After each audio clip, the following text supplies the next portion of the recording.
In the golden light of dawn, the eternal city stands resplendent on the horizon. The year is 27 BCE, and the Roman Republic has transformed into an empire under the shrewd guidance of Augustus Caesar.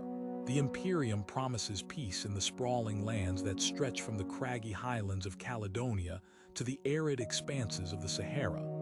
Still, under the marble and aqueducts, the heart of Rome pulsates with the rhythms of everyday life, an intricate dance of power, commerce, art, and ambition. The Forum, with its majestic temples and basilicas, bustles with activity as citizens. Senatorial-class patricians clothed in pristine togas mingle with plebeians and slaves in a daily exchange of goods, ideas, and favors. It is a microcosm of Roman society, defined by a rigid hierarchy where social mobility is rare but not impossible. In this dizzying whirl, we find Marcus, a young plebeian merchant whose wares, a fragrant mix of spices and dyed fabrics from the East, draw wealthy matrons seeking the exotic and the rare. In an age when life expectancy is barely 30, Marcus faces the hopeful tension of each transaction, seeking to elevate his status through commerce and wit.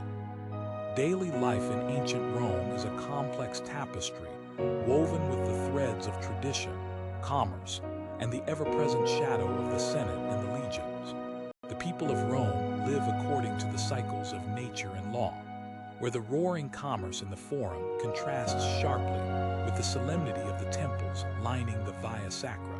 Romans of all classes frequent the grand spectacles, bloody but thrilling gladiatorial games held in arenas, bustling marketplaces ringing with the sounds of haggling, and the bathhouses where politics are discussed as eagerly as politics. In Marcus' cramped insulae, housing conditions are a stark reminder of the social stratification. The ground floors and front rooms, cooler and better lit, are occupied by wealthier tenants, while higher up, families like Marcus jostle for space in darkened rooms. Yet the human spirit thrives. Laughter rings out from neighboring apartments, kitchen aromas fill narrow lanes, and the hopeful cry of merchants punctuates the dawn. Marcus sees opportunity where others may see chaos, seizing each day inch by inch to nudge his family towards a better life, guided by the adage fortune favors the bold. But beneath the surface of routine and rhetoric lies an empire transforming. The recent annexation of Egypt has opened floodgates of wealth and treasures. Spices, grains, and of course, fleets of slaves pour into Rome's docks. This influx shifts the economic equilibrium, lining the coffers of patricians while swelling the ranks of unemployed plebeians, who now rely on the grain dole more than ever. Marcus, young yet canny, senses an emerging opportunity amid these shifting sands, turning his merchant's eye to the burgeoning demand for Egyptian silks and spices that the elite cannot resist. The Roman world is bound not just by roads and borders, but by a shared faith in the Pantheon, whose tales echo in both public and personal life. Each morning, families lay out their household lares and penates, figurines of the gods, ensuring their kitchens and hearths remain under divine protection. Every action is a delicate balance of human will and divine favor. Citizens flock to grand temples, seeking divine favor from Jupiter, Mars, and Venus, hoping their endeavors earn celestial sanction. Amid the grandiosity, the phenomenon of religious plurality begins to surface, a direct import from the diverse provinces of the empire.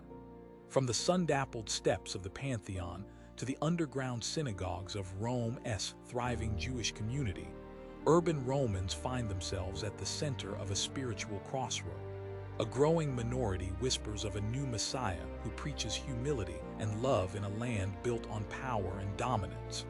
As Rome expands, so too does its cultural crème de la crème. Art, architecture, and literature, initially products of military conquest, flourish into a harmonious blend of utilitarian and sublime. Marcus's aspirations find reflection in the resplendent mosaics and towering triumphal arches, stories etched in stone forever capturing the emperor's victories and the people's everyday triumphs.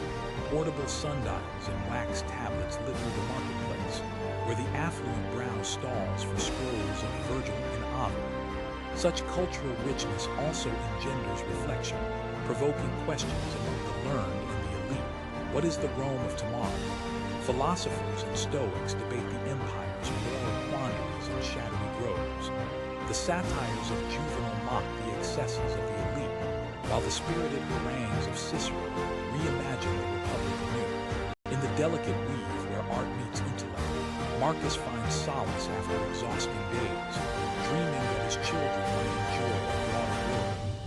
Amid the dynamism, the legal system stands as a backbone, both venerable fortress and at times an impassable labyrinth.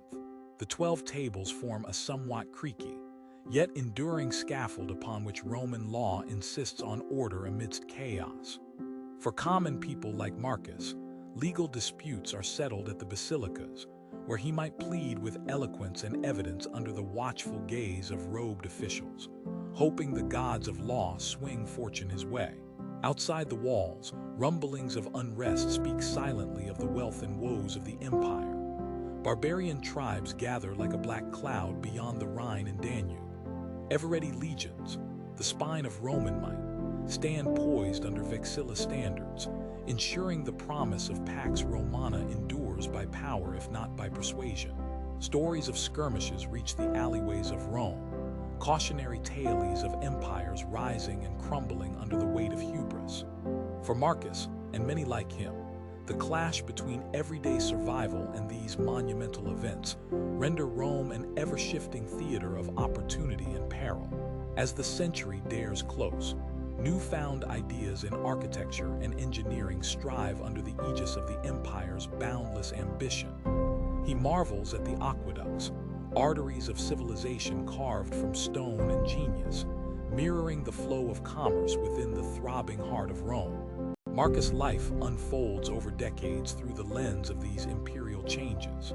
His daily toil, advancing from mere transactional survival to aspirational fortitude, finds an anchor in the unfolding drama of Rome, an empire of boundless potential and insurmountable challenge. Throughout, he holds on to his dreams of legacy, driven by an almost irrational belief in the continuity of his efforts, in a city that itself embodies timeless vigor. The transformation Marcus yearns for himself slowly reflects the metamorphosis of the empire. As Augustus reigns on, ushering an era of relative peace known as Pax Romana, cultural and economic vibrations ripple across the province borders, marking the spread of Romanitas, an idea, a culture, more indelible than Augustus' very rule. The balances tip and shift, leaving no one untouched, offering whispers of greatness or oblivion. Centuries unfurl like papyrus scrolls, yet the Roman Empire, in its glory and grandeur, sows seeds of future transformations. With each generation, the syncretic amalgam of Greco-Roman, local, and emergent beliefs redefines notions of faith, as the heart of the empire fuses into new religious forms, a testament to the empire's unprecedented capacity for cultural osmosis.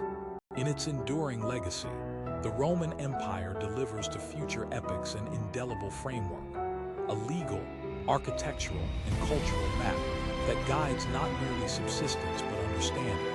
From the aqueducts that gift water to parched farms, to the poems that whisper the exploits of gods and men, Rome's shadows linger in corners of the world yet to be concealed, not as relics, but as living breath. What aspects of ancient Roman life do you find most challenging? Share your thoughts in the comments below.